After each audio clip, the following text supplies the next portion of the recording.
అందరికీ నమస్కారం. నా పేరు Archana. Welcome to mysterious stories. ఈరోజు కథ చెలి. బాంబేలో జరిగే లాక్మీ ఫ్యాషన్ షోకి సంబంధించిన స్పెషల్ అవుట్ఫిట్ని రెడీ చేసి విహాన్ చేతిలో పెట్టేసరికి కళ్ళు చెదిరిపోయాయి అతనికి. ఇంత మంచి అవుట్ఫిట్ అతని కెరీర్లోనే చూడలేదు. Oh my god, it's very beautiful. ఇలాంటి అవుట్ఫిట్ని నేనెప్పుడు చూడలేదు. చాలా బాగుంది అంటూ అనుని హత్తుకున్నాడు. థ్యాంక్ యూ బేబీ అనింది. నాదొక చిన్న కోరిక తీరుస్తావా అన్నాడు. ఏంటని కళ్ళగరేసింది. ఈ అవుట్ఫిట్ నీ ఒంటి మీద చూడాలనుంది అనగానే గుడ్లు పెద్దవి చేసుకొని, నో ఇది స్లీవ్లెస్ డ్రెస్, నేను వేసుకోను. అదేంటి, నా ముందు వేసుకోవడానికేంటి అన్నాడు. నాకు సిగ్గు చిన్ను, ప్లీజ్ ఫోర్స్ చేయకు. సర్లే, ఏం చేస్తాం, నాకు నిన్ను ఆ డ్రెస్లో చూడాలని కోరిక కలిగింది. సర్లే, నీకు ఇష్టం లేకపోతే వేసుకోవద్దు, నేను నిన్ను ఫోర్స్ చేయను అని ఫేస్ డల్గా పెట్టుకొని ఆమెను వదిలి బయటకు వెళ్ళిపోయాడు. అరే, ఫీల్ అయ్యాడా ఏంటి? అసలు ఇలాంటి డ్రెస్లో నేను ఎలా వేసుకుంటాను? వేసుకుంటే తప్పేంటి?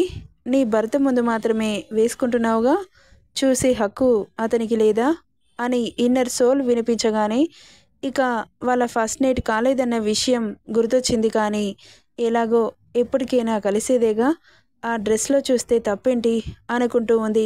రాత్రి 9 గంటలకి ఆఫీస్ నుండి ఇంటికొచ్చాడు విహాన్. హాల్లో అను కనిపించకపోవడంతో ఎక్కడికి వెళ్ళింది అనుకుంటూ తన రూమ్కి వెళ్ళాడు. కనిపించలేదు. ఎక్కడికి వెళ్ళింది అనుకుంటూ అను అని పిలిచాడు. ఇక్కడున్నాను అన్న వాయిస్ వినిపించింది. ఓహ్, నా రూమ్లో ఉందా ఏంటి అనుకుంటూ రూమ్ డోర్ ఓపెన్ చేయగానే ఒక్కసారిగా కళ్ళు ఫ్రీజింగ్ పొజిషన్కి వచ్చేశాయి. ఎదురుగా ఉన్న అనుని చూసి, రాణి పింక్ కలర్ డ్రెస్, ఒక హ్యాండ్ స్లీవ్లెస్, ఇంకో హ్యాండ్ ఫుల్గా కవర్ చేసి ఉంటుంది. ఫ్రంట్ థైస్ వరకు ఉండి బ్యాక్ సైడ్ లాంగ్ ఫ్రాక్ టైప్లో ఫ్లోర్ని ఊడుస్తూ ఉంది. ఆమెను అలా చూసిన విహాన్ కళ్ళని ఆమెకే అప్పజెప్పేశాడు. అతిలోక సుందరిలా ఉన్న అనుని చూసి అను అతని చూపులకి సిగ్గుతో కళ్ళు కిందకి వాలిపోతుంటే ఒక్కో అడుగు వేస్తూ దగ్గరికి వచ్చి, ఎలా ఉంది అంటూ కళ్ళు కిందకి దించి అడిగింది. ముందుకు పడ్డ కురులని చెవి వెనక్కి పెట్టి ఆమెను అతని గుండెలకి హత్తుకొని తల మీద చెయ్యి వేసి నిమురుతూ కళ్ళు మూసుకున్నాడు. అతని భావాలు భాషకి అందకుండా ఉన్నాయని ఆమెకు అర్థమవుతుంటే అతని ఫీలింగ్ని అర్థం చేసుకొని అతని వీపు మీద చెయ్యి వేసి నిమిరింది అను. అతని ఎమోషన్ని అర్థం చేసుకుంటూ ఇక ఇద్దరి మధ్య సెకండ్లు నిమిషాలు గంటలుగా గడిచాయి. ఇద్దరి మధ్య మౌనం రాజ్యమేలుతోంది. అసలు ఒకరితో ఒకరు మాట్లాడుకోవాలి అన్నంత ధ్యాస కూడా మరిచిపోయి సమయాన్ని అలా కరిగించారు. ఏమైంది అనింది. నిన్నిలా చూస్తూ బ్రతికేయచ్చు అన్నాడు ఆమె కళ్ళలోకి చూస్తూ. నవ్వింది చిన్నగా. నాకు తెలిసి ఈ ఫ్యాషన్ షో కాంపిటీషన్లో నువ్వు పార్టిసిపేట్ చేస్తే నీకే ఫస్ట్ ప్రైజ్ వస్తుందేమో అనిపిస్తోంది. ఏంటి, కొంపదీసి నన్ను కూడా పార్టిసిపేట్ చేయమని చెబుతున్నావా ఏంటి? టెన్షన్ పడకు, నీకు ఇష్టమైతేనే. నాకు భయంగా ఉంది చిన్ను, ఇలాంటి వాటిలో నేనెప్పుడూ పార్టిసిపేట్ చేయలేదు. అయినా నేనెవరికీ తెలుసని డైరెక్ట్గా బాంబేలో ఒక పెద్ద స్టేజ్ మీద పర్ఫార్మెన్స్ చేయడానికి? యూ డోంట్ వర్రీ, నీకు ఓకే అయితే అంతా నేను చూసుకుంటాను అన్నాడు విహాన్. ఏమో బాబు, నాకు భయంగా ఉంది. నాకిలాంటివి ఏమీ వద్దు, నీతో జీవితం హాయిగా గడిపేస్తే చాలు అనిపిస్తోంది అంటూ విహాన్ ఎదలో ఒదిగిపోయింది. సర్లే పద, డిన్నర్ చేద్దాం, నేను డ్రెస్ చేంజ్ చేసుకొని వస్తాను, నువ్వెళ్ళు అనింది. నేనుంటే ఏంటి అన్నాడు. హా, నువ్విక్కడే ఉంటే డ్రెస్ ఎలా చేంజ్ చేసుకోవాలి? ఎలా అంటే చేతులతో.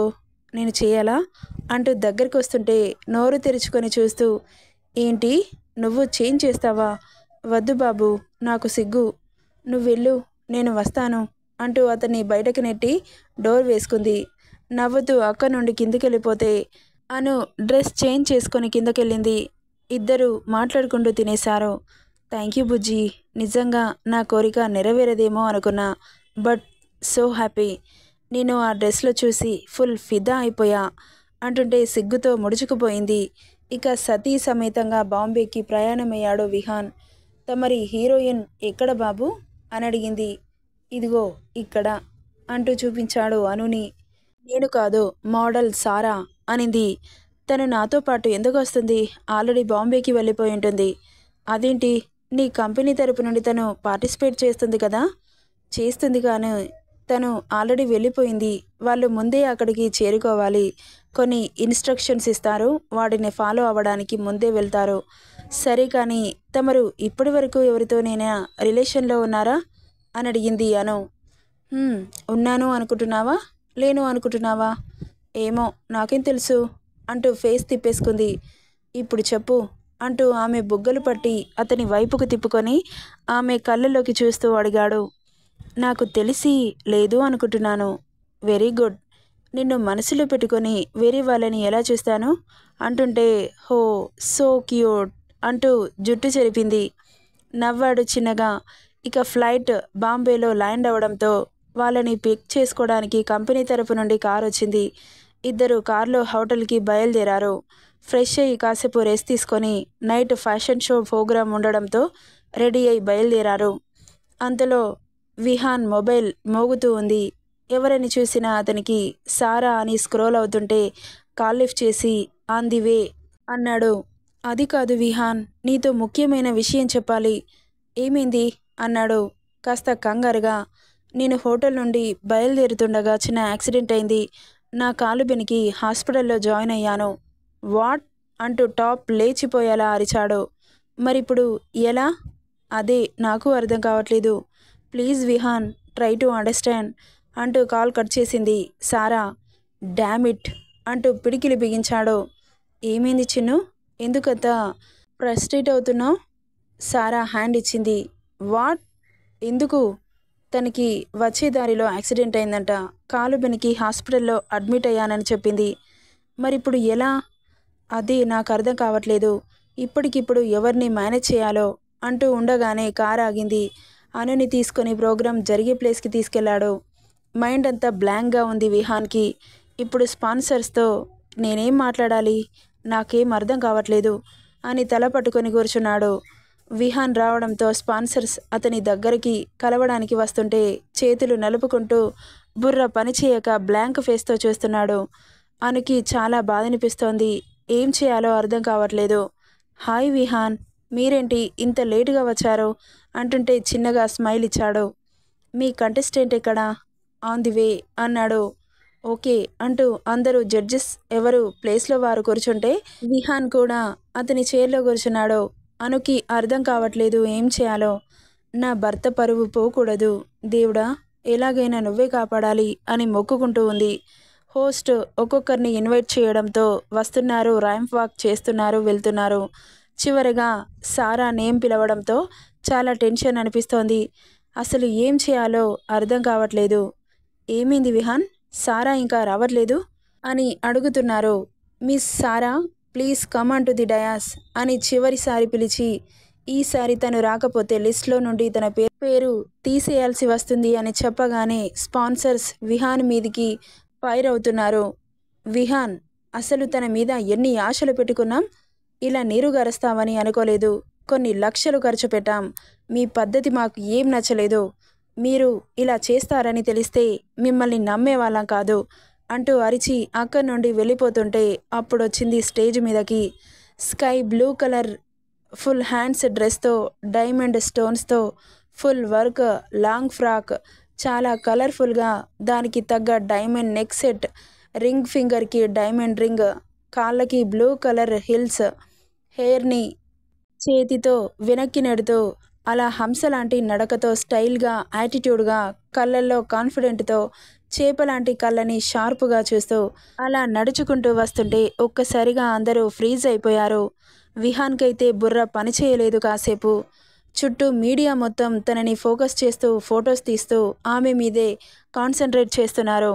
ఇక విహాన్తో పాటు అక్కడున్న జడ్జెస్ అంతా చైర్లో కూర్చోలేదు, నిలబడి ఆమె వాకింగ్ స్టైల్ని, కళ్ళల్లో కాన్ఫిడెంట్ని, ఆమె డ్రెస్, ఎవ్రీథింగ్ వాళ్ళ కళ్ళని కట్టిపడేస్తుంటే క్షణాలు కరిగి ఆమె అక్కడి నుండి వెళ్ళిపోవడంతో అప్పుడు తేరుకున్నారు.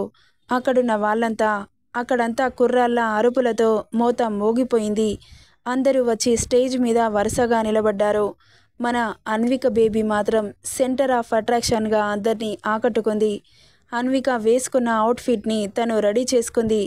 విహాన్ ఆమె ఒక మోడల్గా అందరికీ పరిచయం చేయించాలని కోరిక కలగడంతో అను రిజెక్ట్ చేసిందని చాలా డిసప్పాయింట్ అయ్యాడు. సో సారాకి కాల్ చేసి తనని తప్పుకోమని చెప్పి అను పార్టిసిపేట్ చేసింది విహాన్కి సర్ప్రైజ్ ఇవ్వడానికి.